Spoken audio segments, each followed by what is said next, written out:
ચલો આજે કયો દિવસ છે? અને 7મી ફેબ્રુઆરી એટલે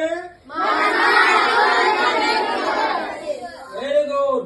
આજે આ ત્યાગ મૂર્તિ કહેવાય. માતા રમાબાઈ જેટલો ત્યાગ આ જગતમાં કોઈ ના આપે. કેમ કે દરેક માણસ છે ને પોતા બીજાના છોકરાઓને રાખે. અમે તમને ભણાવીએ પણ અમારા છોકરાઓનું ભણાવવાનું છોડી ના દઈએ. અમે તમને રાખીએ પણ એના બદલામાં અમારા છોકરાઓનો ત્યાગ ના કરી શકીએ. પણ માતા રમાબાઈ એક એવી માં હતી કે જેને પોતાના 4 દીકરાઓ મરી ગયા, એક પછી એક. એનો દીકરો છે ને રાજરત્ન, પછી એક રમેશ કરીને હતો, એમની એક દીકરી હતી, એક જ દીકરી હતી, એનું નામ ઇન્દુ હતી. આ દીકરાઓ છે ને ડોક્ટર બાબા સાહેબ આંબેડકર જયારે અમેરિકામાં વિદેશમાં ભણતા ને ત્યારે એમણે એમ કીધું કે રમા મારે આગળ ભણવાનું છે ને મારી પાસે પૈસા નહીં, તું મને પૈસા મોકલ. એટલે એમણે એના દાગીના બાગીના બધું વેચી અને રમાબાઈએ એમને મોકલી. પછી સામે પક્ષે એમના છોકરાઓ બીમાર થયા. આપણા ઘરમાં આપણે અત્યારે આવી પરિસ્થિતિ છે તો આપણે કંઈક તો ખાવા તો હોય ને.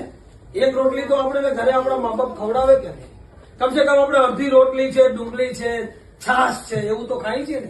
ગોળ રોટલો તો ખાઈ છે ને, કાંઈ નહીં ખાતા. તો આમને રોટલાના બટકા માટે સાચા હતા. એક બટકું રોટલાનું ના મળતા. ક્યારેક ક્યારેક તો બ્રેડના ટુકડા ખાઈને છોકરાઓને ખાલી પાણીમાં બ્રેડ ડુબાડીને અને એના કારણે એમના બધા જ છોકરાઓ છે ને કુપોષિત થયા. કોઈ બીજા કારણે ન મેળા. શેના કારણે મેળા? ભૂખના કારણે.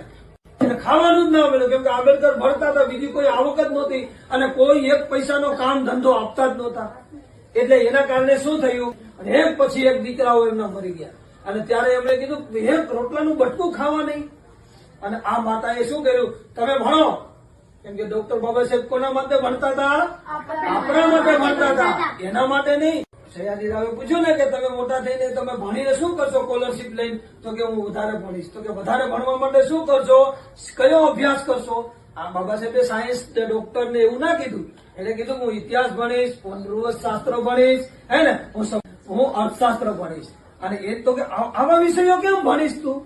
એવા વિષયો ભણીશ ને હું જોઈશ કે મારી સમાજમાં આ ઇતિહાસ મારા સમાજનો કેવો હતો, ભૂતકાળમાં અમારા સમાજના લોકોને કેવો ત્રાસ હતો, અમારા લોકોની ગરીબીનું કારણ શું હતું, અમારો સમાજ આટલો દુઃખી કેમ હતો, એ બધોય હું ઇતિહાસ ભણીશ.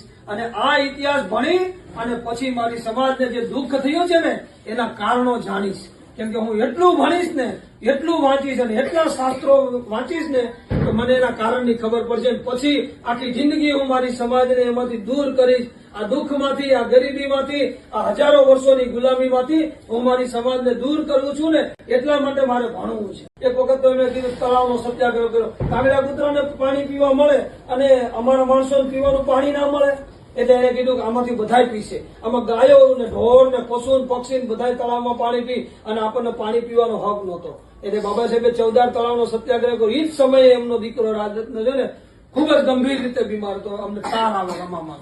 એને કીધું કે તમારો તાર અહીંયા આવ્યો અને હું તો અહીંયા પૂનામાં છું અને આ 14નો સત્યાગ્રહ કરો તો હજારો માણસો આવ્યા છે. અમારે તો પાણી પી અને આ ભંગ કરવો છે. કુદરત વરસાવે છે પાણી. કોઈના બાપનું છે, કોઈની ફેક્ટરીનું પાણી છે, પાણી ક્યાંય બને છે કોઈ કંપનીમાં, તો આ પાણી તો કુદરતી વરસે છે અને આની ઉપર તો બધાનો હક છે. એટલે આ પાણી છે ને એ મારા સમાજના લોકોને પીવડાવવું છે. કાગડા કૂતરા પીને માણસ ના પી. અમે તમે કુવામાંથી ને જળાશયોમાંથી ને તળાવમાંથી અમને પાણી ના પીવા દો. મારે મારી સમાજના લોકોને પાણી પીવડાવો. પણ કે આપણો છોકરો બીમાર છે તો કે આપણા છોકરાને છે દવાખાને લઈ જા. કેમ કે આપણા છોકરાને હાજો કરવાના ઘણા ડોક્ટર છે. પણ મારી સમાજને જે રોગ લાગ્યો છે ને આબડછેટનો, આઘો રે, અડતો નહીં, છેટો રે, આ છૂતાછૂતનો જે રોગ લાગ્યો છે ને એનો હું એક જ ડોક્ટર છું. એટલે મારો છોકરો મરી જાય તો ભલે, પછી બીજે જ દિવસે પાણી પીવાનું સત્યાગ્રહ કર્યો અને એ જ સમયે એનો દીકરો મરી ગયો. આવી રીતે 4 દીકરાઓ મરી ગયા. એક વખત તો એને કપડું નહોતું માથે ઢાંકવાનું. રમાબાઈ કે હવે હું શું કરું, આને ઢાંકી તો લઈ જાઓ ને. અને કોઈ એક પૈસો દેતા નથી. ત્યારે એની સાડી હતી ને એના 2 ટુકડા કરીને એક ટુકડો એના છોકરા ઉપર ઓઢાડ્યો અને અડધો ટુકડો એને પોતે વીટ્યો. આ રીતે એને આપણે તો કોકનું ભલું કરીએ, આપણે ઘર રાખીને કરીએ ને. મારે 60,000 પગાર આવે એમાંથી હું 6,000 તમારી પાછળ વાપરું, 54,000 તો મારા ઘરમાં રાખું ને. પણ આ માએ પોતાના દીકરાઓ મારી અને તમને મને ભણવાનો અધિકાર આપ્યો. એટલે આ ત્યાગમૂર્તિ રમાબાઈ છે, એને આપણે દિલથી યાદ કરીએ અને આજે એમના જન્મ દિવસે આપણે ખૂબ ખૂબ આનંદથી આ ઉત્સવને મનાવીએ.